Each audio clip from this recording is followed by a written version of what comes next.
KIKIISUN. I am a 24-year-old artist from Brooklyn, New York, and my focus is primarily on, I would say, abstract surrealism with a twist of expressionism within the characters and the backgrounds that I make. So my background is primarily, I started off really in hyper-realistic kind of art style. In high school and throughout middle school, that was kind of my focus. And then I kind of transitioned into finding my own art style through a lot of the artists and movies and things I would watch growing up to find my own voice. So I kind of wanted to, I learned all the rules basically, and then I broke them and kind of figured out what I wanted. I am a self-taught artist, so a lot of things that I learned was on my own, and then I traditionally actually learned how to use acrylic and painting in high school. That's the one thing I can definitely say. But other than everything else and all the mediums and basic foundation, I definitely taught myself. So I would say primarily my process, I like to really take a glimpse around the world around me. When I go out, I like to look at things. I'm not really a phone savvy type of person. I like to look at textures and people and what they're wearing and kind of the colors and how those all play a role in the overall mood that I like to create. So when I first start to go into a painting, I don't think about the character. I don't have a whole like sketched out plan ready to execute like I used to. It's more of a feeling. So I want to make a new painting, right? So I kind of look look for what textures and colors play a role in kind of what I'm feeling at the moment. So a lot of the time my paintings are very intuitive. They aren't like, let's sketch the whole thing out, you know, just because I like to work with nature and surroundings around me and kind of listen to my inner spirit, quote unquote, as you could say, the God within me, to process what it is that I need to create, just because I feel like that's more of an authentic way to go about my process when I am painting. So that's kind of how I go about things. The strongest memory I have from my childhood involving my art was definitely, I would probably say honestly, like my mom, basically her bedroom was like a Michael's, you know, it had the sewing and the fashion and the drawings and this and that and the artwork. So from a young age, I was always able to kind of experiment with a lot of things.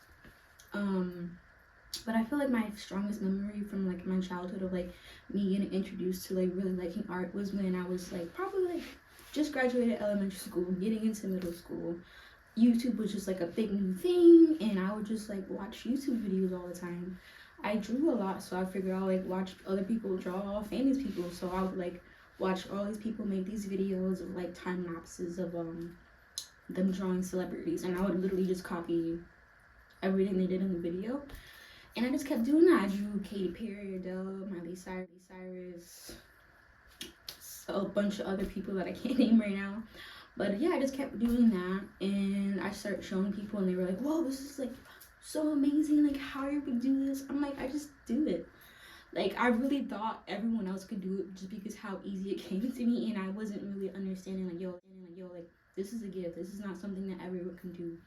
So for a long time, like in my childhood, I was just like, this just is something I did, you know? This is something I enjoyed. That's a hard question because a lot of the paintings I have already, I have a love and hate relationship with a lot of them, but I think there are two pieces that I really love the most, and I think it's because I really put my all into them, like not just 100%, but like 110% in my work.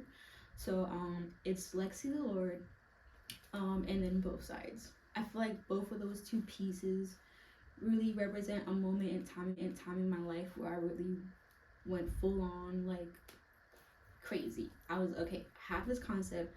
I don't know where I'm going with this, but I see the vision, and I'm gonna put every aspect into my being that I can to like kind of make the whole thing come together in a sense. And I was just really proud of like the end results, because a lot of time when you're in a process of creating a painting, it's gonna be shit, it's gonna be great, it's gonna be, oh my god, what is this? It's a disaster, and then it turns into a masterpiece. So just being able to get there and like having those different emotions makes the ending result so much more like fulfilling in a sense. I would say those two are my favorite pieces that I really truly felt that way. So those are it.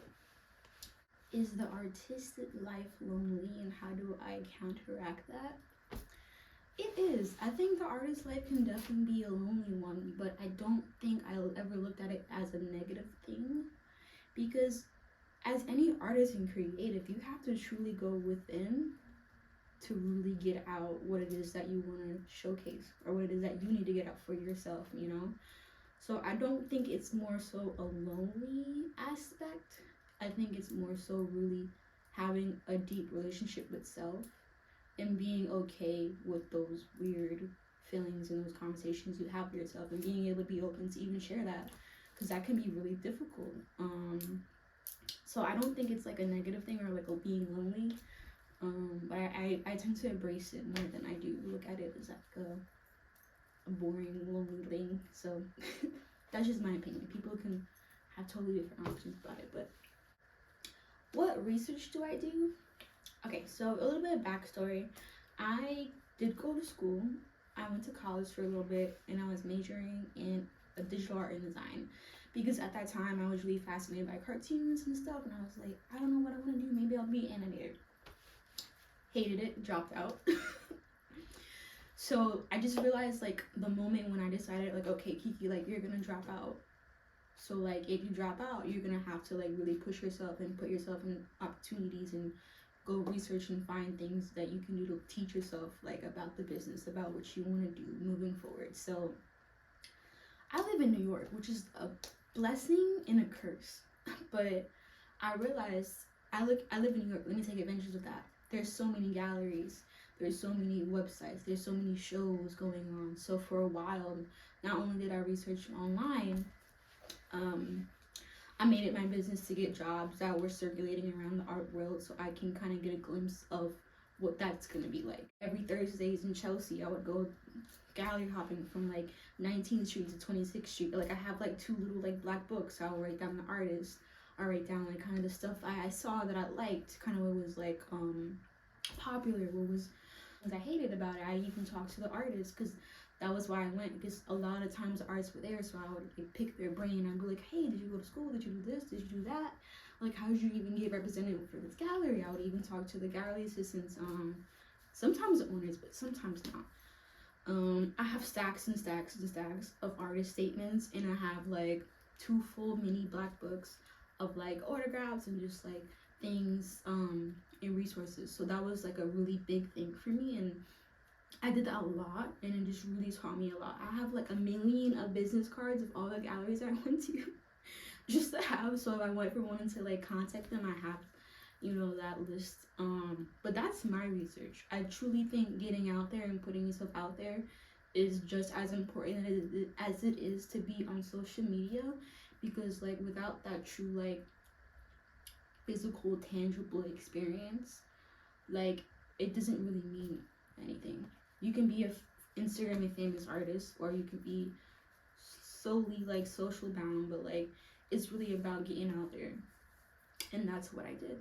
I mean, I've had jobs from like working at galleries to museums, and even like all the art stores that you could think of. I've been everywhere, framers. So that's kind of how I learned and what I did for myself, and I'm so grateful, and I do not regret anything. So yeah, professional goals as an artist is I truly want to be full-time. I want to be able to travel the world and make money via my artwork. I want to share my artwork. I truly want to be able to, who knows, in the future, make spaces for more alternative artists, people of color, to showcase their work. I'm really want to look into kind of breaking the molds of kind of what your average modern day-to-day gallery looks like. You know, how can we challenge those aspects and really push forward a new wave of work, a new wave of art? You know, for me, I keep creating because it's important, because I have to push boundaries and break boundaries in order to establish more opportunities for the people that will come behind me that look like me, that make art like me. You know, if I'm being honest, like, my artwork doesn't really fit in black spaces, even though I am a black woman, and my art don't really fit in the white spaces, because majority of the time it's always really boring abstract stuff, you know? So for me, it's about finding a space and keep pushing and keep creating art, no matter what anyone tells me, even if I feel alienated within myself and my creative passions. I keep doing it, truly, for the generation after me. Any advice for young artists watching? Keep creating, you know. Journal, girl, journal every day if you can. Get all that ickiness out. Journaling has really helped me create space to focus on what it is that I truly want for myself. But that chatter in my head, and just like paint it out. And having a healthy mindset and focusing on your mental and well-being is just as important as making art, you know. So that's something I would tell young artists. You know, it's not all about the money. You gotta really understand that it's gonna be hard times where you're like flat broke, and it's gonna be hard, but you can't give up, because you gotta know what you want, and you gotta be willing to keep focusing on that during all the trials and tribulations, and through your growing pains too. You know, and also have other hobbies outside of your artwork, because it's gonna help with your actual creating. You know, pick up, I don't know, chess, hair, you're doing hair, I don't know, learn how to skateboard. I'm just like items out there, but like, do your research, network. Don't feel scared to reach out to people, make emails. You know, be comfortable putting yourself out there. Learning how to communicate with people is very important. Don't let anybody intimidate you in spaces that you don't feel like you're worthy in. You are worthy in every space you go into, no matter what you look like, your race, ethnicity, your background, how you identify as. Take up space. Take up space. It is so important as young artists to take up spaces. Take up space in spaces that you feel like you're not represented, because you deserve to be there. You know, like when I would always go gallery hopping, I'll be my full ass like punk outfits, you know, platforms and chains and stuff, and I'll be seeing all these white folks, these old white folks specifically, and I'll just feel weird, you know. But don't let that stop you, because you deserve to be there, and I've learned so much, and I'm so grateful. Oh, also go to open studios. Open studios is basically artists open up their studios for the public so they can come and visit them. Really great opportunities, especially if you live in like New York. They have some in Chelsea and also Dumbo Studios, so definitely check them out to see when the next one's gonna be coming up. Oh my god, I have not talked that much in so long. I hope I got everything and it's still recording, but if not, it is what it is. Until next time, it's your girl Kiki. I'm about to go and paint because I haven't painted in forever. Okay, and this should be good. I'm not doing this over. I love you guys.